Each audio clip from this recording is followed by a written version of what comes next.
Well, hello, one and all. It is I, Mr. Cinema Junkie, here once again to do the movie a day challenge. And as I'm starting to realize, those bonus days are getting done quicker than the other days. People are doing them in groups. So I have 5 days left. 5 days left. 5 days left. That didn't even sound right in my head. Kind of weird. Anyways, yes, 5 days left. And I'm going to knock them all out right now. How's that sound? Alrighty. Let's get this show started, shall we? Day 35. Which movie started our love for horror? Well, during the regular 30 days, I mentioned a couple of things. That my first horror movie was It's Alive, but that wasn't what made me a horror fan because I really didn't understand the movie. I didn't know what was going on. Didn't really have a grasp of things. I was only 3 at the time. But when I turned 6, got up after bedtime, popped on the TV. Everybody else was asleep, so I had to be real quiet. And there was a late show on. And I was treated to Night of the Living Dead for the very first time. Didn't quite understand the concept of zombies or any of that stuff, but I have to tell you, it grabbed me, it got me, and it hasn't let go. So Night of the Living Dead, the original black and white, was what started me on my love of horror. Day 36. Day 36 asks us, favorite contemporary actor in horror? Well, that's pretty easy, actually. Favorite contemporary actor in horror? That would be a two answers. First off would be Kevin Bacon in Friday the 13th. I like Kevin Bacon. I like his movies. I like the way he carries himself in movies, and he was one of those lesser knowns at the time. Back when horror movies didn't use really big name actors, they didn't grab everybody off the Disney Channel to go make a horror movie because all the teen kids loved them. No, they grabbed people who could do the job, and Kevin Bacon played a Kevin. He played a Kevin counselor. Yes, he played a camp counselor in the original Friday the 13th, and he got aced probably one of the best ways was when the arrow through the neck. That was him. And second would definitely have to be Christian Bale in American Psycho. Thinking that he plays the Dark Knight as well as he does, by the way, and then thinking of him in that role as the self-serving over what's the word I'm thinking of? It was the 80s. It was the time of abundance. So overabundance. Just playing that role was just seeing him there and then seeing him in The Dark Knight. Just two totally different deals. And he was really, really good in American Psycho, and that's an awesome movie. Definitely check it out if you haven't. So those would be my favorite contemporary actors in horror movies. What day is it? 37. Day 37. Best special effects in horror movies. That's one of those ones that is like, you could come up with answers all day and night on that one. But they want us to kind of narrow it down, so I'm going to give credit to 2 movies in particular. One, I would say, was one of the most groundbreaking special effects movies for its time. I don't think anything like that had been seen before that, and that was American Werewolf in London, the transformation scene when he turns into a wolf. Then after that, everybody started copying that whole move. I'd also like to give props to the special effects in The Thing, John Carpenter's The Thing. Those were awesome special effects in that movie. No CGI back then. You had to roll with what you had. And a big amount of credit to the original Texas Chainsaw Massacre, because to this day they did a lot with very little. They pulled off some effects, but not the kind of effects you think, because as gruesome or as harsh as that movie was for a lot of people, it wasn't very gory. It didn't have like blood flowing and all that jazz. It basically relied on your mind to relay that message to you, that you're seeing something really horrific. And one of the scenes that really sticks out is the infamous hook scene when Leatherface hangs the girl up on the hook. You ask anybody about that scene, and they will tell you, yeah, you see the hook go into her, and you never do. You never see the hook go into her at all. You see no flesh being torn or anything. He takes her to the hook. There's a cut, and it's the front of her, and he hangs her up, and she plays it to the hilt. So that's an effect. To me, that's an effect, and they pulled it off very well, and they accomplished something that a lot of movies don't accomplish these days. Now you have to be in your face with everything, like there it is, and you can't get away with stuff like that anymore. But it's a classic scene. So I also give credit to Texas Chainsaw Massacre. It gets my vote for great special effects. So we got Texas Chainsaw Massacre, The Thing, and American Werewolf in London. Day 38. Best CGI. Now that's not a hard question to answer, but it's kind of one of those questions like, because I'll tell you, CGI is, at one time it was like, when they incorporated it with the real stuff, and by real I mean by, proper effects, blood packs, things like that. When you incorporated the two together, they walked really nicely hand in hand. But then somebody came along and said, hey man, let's just do all CGI, and it was all fake digital blood spatter and brains and all that stuff. And I think, I don't know, it just got, for me, it became lazy. It became a computer geek's game. Anyone who could make it look real.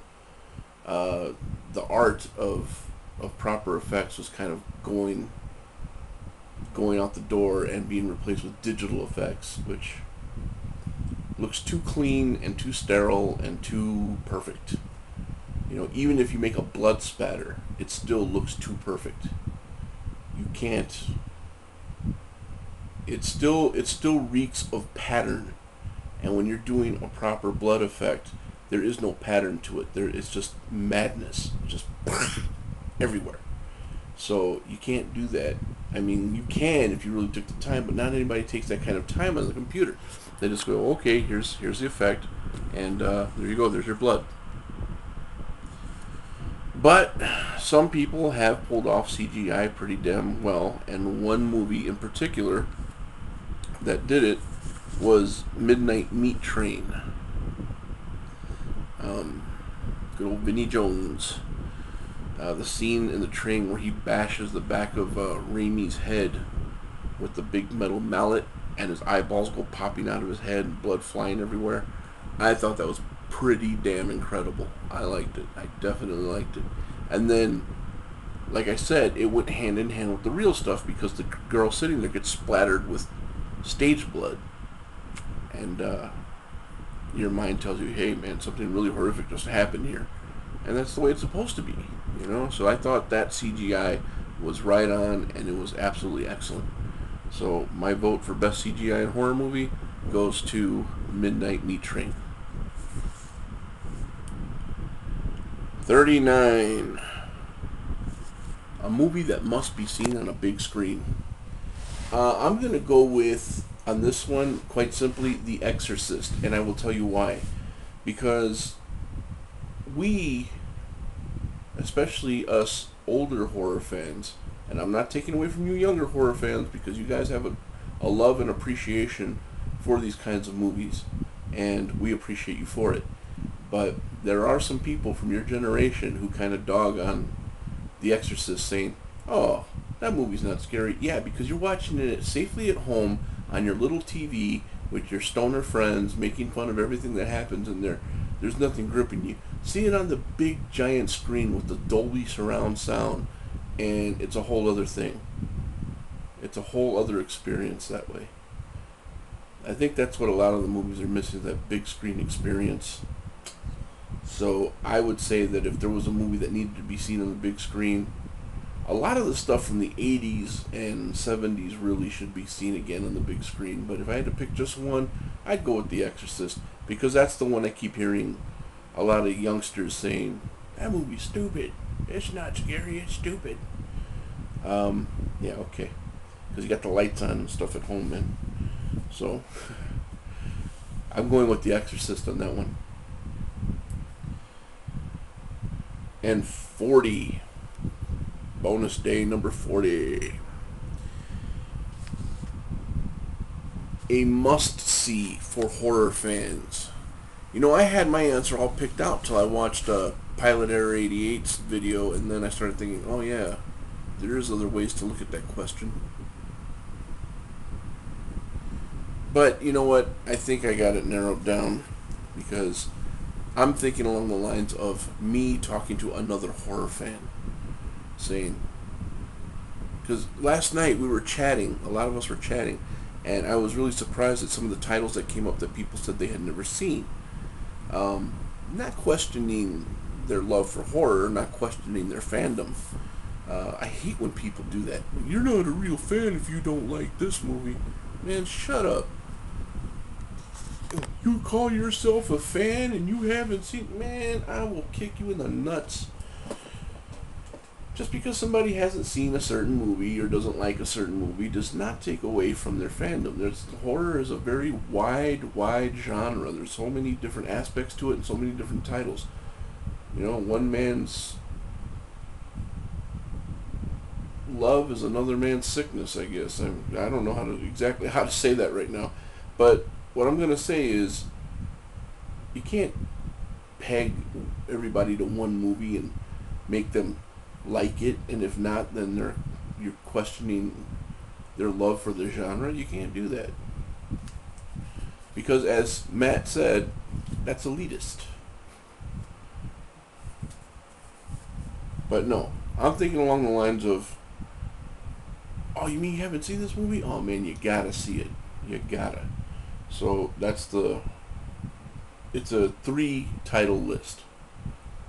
And first off, I'm going with The Horde, which is a French zombie flick. I was completely blown away by this movie. The French, man, if you don't like them for anything else, you gotta love them for their horror movies. These guys do it right. I've said that for a long time now. The French do horror right. I don't know what it is about it. I don't know what they do that makes it so cool and enjoyable to watch. But horror movies, the French have got it. So The Horde is like a very cool zombie flick from France. Martyrs. Little extreme for some, but I call it the thinking man's horror movie. Maybe not proper horror in some people's books, but definitely it's not defined by any other genre, so it goes in horror for me. And like I said, it's the thinking man's horror. Yeah, Martyrs is definitely one to see. Another French film, very cool. And an American movie, I believe it's American. If not, it's Canadian. But I'm gonna go with American. And I have gotten some mixed reviews on this one. I've had some people say totally hated it. It was too much of a downer, too emo, too this, too that. But you know what? This movie kind of mixed it up a little bit. It took an all familiar genre and did a little something different to it, but didn't completely turn it on its head and change all the rules and everything. I thoroughly enjoyed this movie, and I recommend it to all my fellow horror fans if you have not seen it, and it is Dead Girl. Not to be confused with The Dead Girl, starring the dead girl who just died. What's her name? I just had her name in my head. I always forget her name. She was in Girl Interrupted. Shoot. You guys will probably figure it out, but it's not The Dead Girl. It's just Dead Girl. One word. Basically, it's about two outcasts from high school who go to an abandoned hospital of some sort, and they discover a woman in the basement under plastic, and it isn't long before they realize that, well, she's a zombie. But instead of the typical, she attacks them, they turn into zombies, and the whole zombie plague spreads. They keep her tied up and under wraps and a secret from everybody, and she basically becomes their sex slave. So, in a quest for love and popularity, she's kind of their ticket to it. Think of it like Weird Science. Two outcasts with a woman, except this chick is dead, and it gets pretty grody as the movie goes on. And the ending is kind of bleak, and I think a lot of people are kind of like, ugh, ending sucks. But I thought the ending was great. I thought it ended on a really kind of eerie note, and yeah, definitely recommend it to my fellow horror fans. Dead Girl. Brittany Murphy! Brittany Murphy is her name. The other dead girl died of asthma or whatever it was. Yeah, she was in The Dead Girl. Not that one. Dead Girl. One word. Available on Netflix instant streaming while you still have it, if you're thinking of dumping them after they raise the prices on everything. But there you have it, guys. Days 35 through 40. And those are the bonus days for the Movie a Day Challenge. What you got next, Puddin'? I'm ready. Put me in, coach. Thanks to Tattooed Doorman for bringing this idea to us. And thanks to everybody who participated. Hope there's more coming. I really love these things. They really bring the community together. I love bouncing ideas off of each other, finding stuff out about each other. Very cool. So, that's it for me, guys. Mr. Cinema Junkie. You guys take it easy. I'll be talking to you real soon. And man, this video went 18 minutes. Not bad. Talk to you guys later.